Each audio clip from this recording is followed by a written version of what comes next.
What's up YouTube, and welcome back to another episode of Dirty Bomb. Lately I've been playing a lot of this game. I'm really enjoying it so far. Actually I'm enjoying it so much that I decided to buy the Steam Ultimate Starter Pack, which is $30 and includes 5 full-time Mercs, which you otherwise have to buy for 50,000 in-game credits, which is absolutely impossible to get. We'll come back on that topic, but yeah, the starter pack includes 5 Mercs, 50,000 in-game credits, and 2 elite cases, which have a higher chance of containing better cards, and also on that more later on. But the Mercs included in this pack are Proxy, Vasily, Sawbones, Artie, and Fragger. Proxy is a fast, agile, close quarter warrior equipped with close range weaponry and proximity mines. She's more of a, well, she has less health than most of the other characters. She has 2 mines that she can deploy, which are actually quite useful, especially for playing objective games, which this game itself, it really is. It really reminds me of Brink, and I really did love Brink.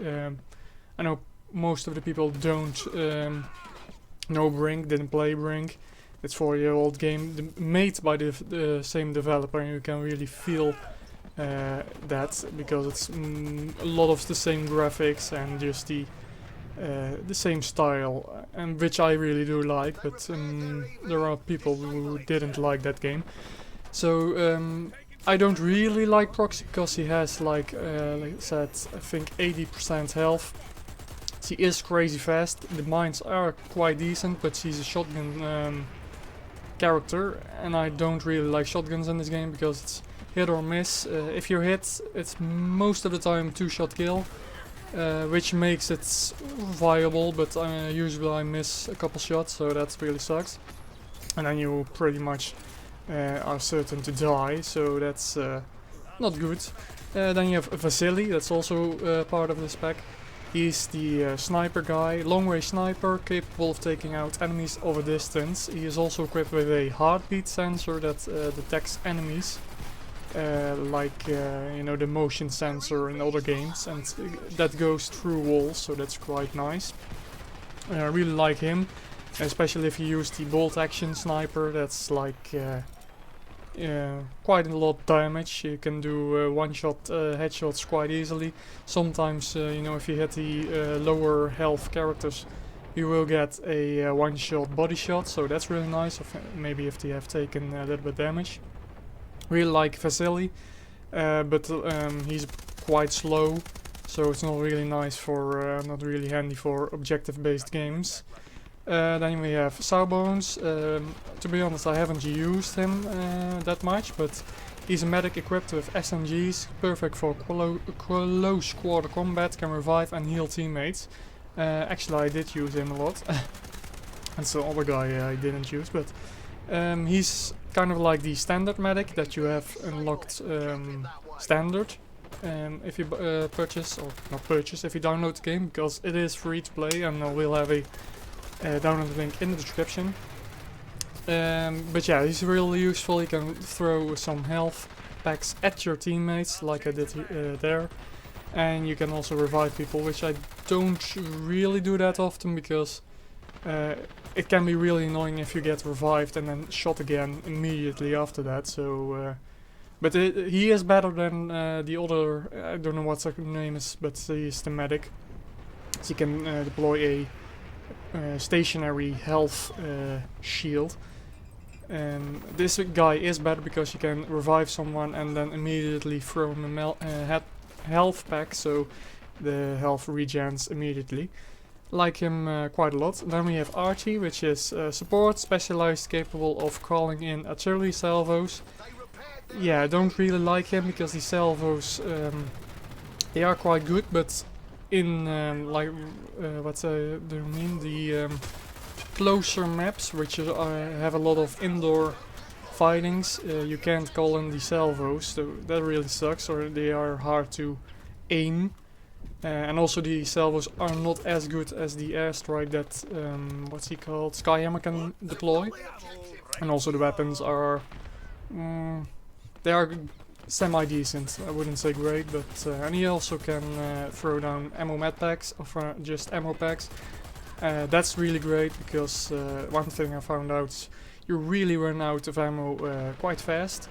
And usually there aren't that many people running med or ammo packs for you. There are scattered across the map. There are those ammo deploy stations, but they aren't indicated on the minimap, at least as far as I'm concerned. But yeah, you get quite a lot of XP for just deploying ammo.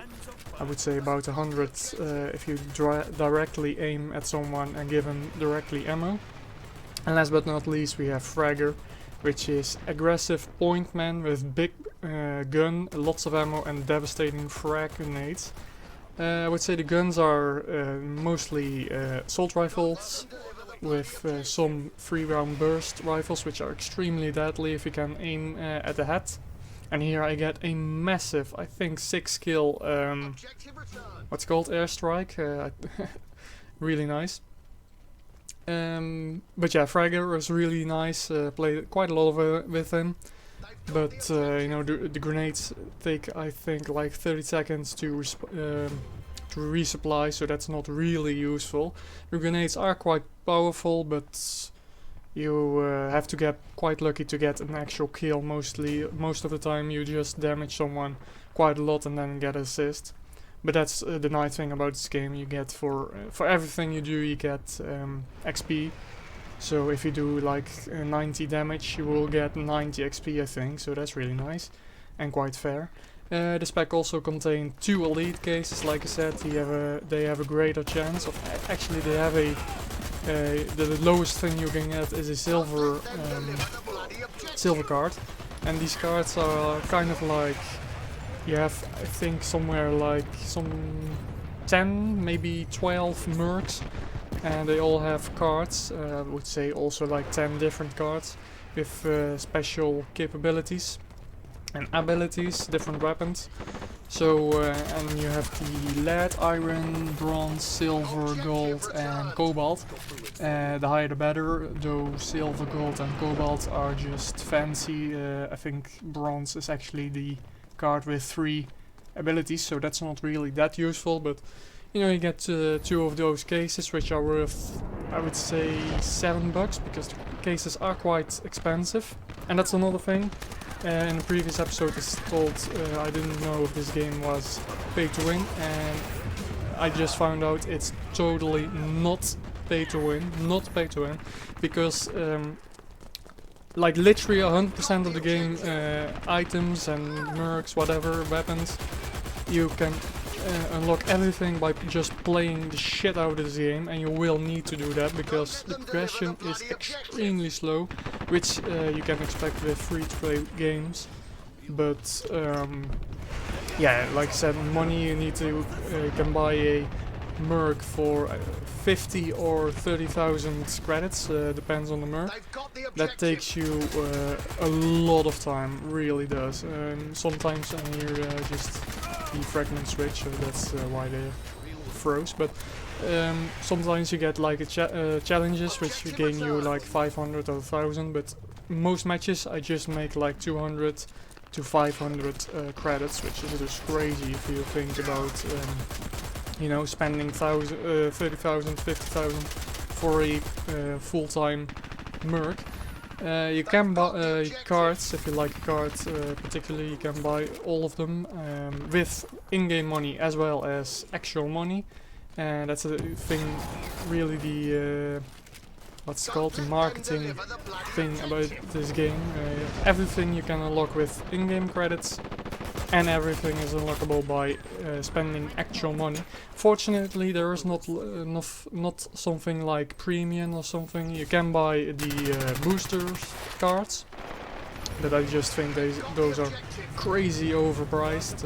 18 hours of double money is, what was it, $15, I think. The nice thing is it's only 18 hours of actual in-game, so that's quite nice, but That's just not worth it for $18 or 18 euros. And like I said, this pack is, I bought it for 28 euros, and the description said it was for over 50 euros of content. So you know, I really like this game, and like I said, it's free to play, so I don't mind spending a little bit of money to keep the game going, the development going.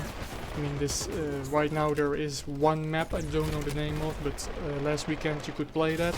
Textures were loaded or not rendered, but you know, they're really supporting the game, and really a lot of people are playing this. I think somewhere between 12 and 15,000 players are online all the time. Unfortunately, we did lose this round, but back on topic, you know, a lot of people are playing this, and which I think is really promoting the developers to push out more content. I think just the game overall is really nice. You have 2 game modes at the moment.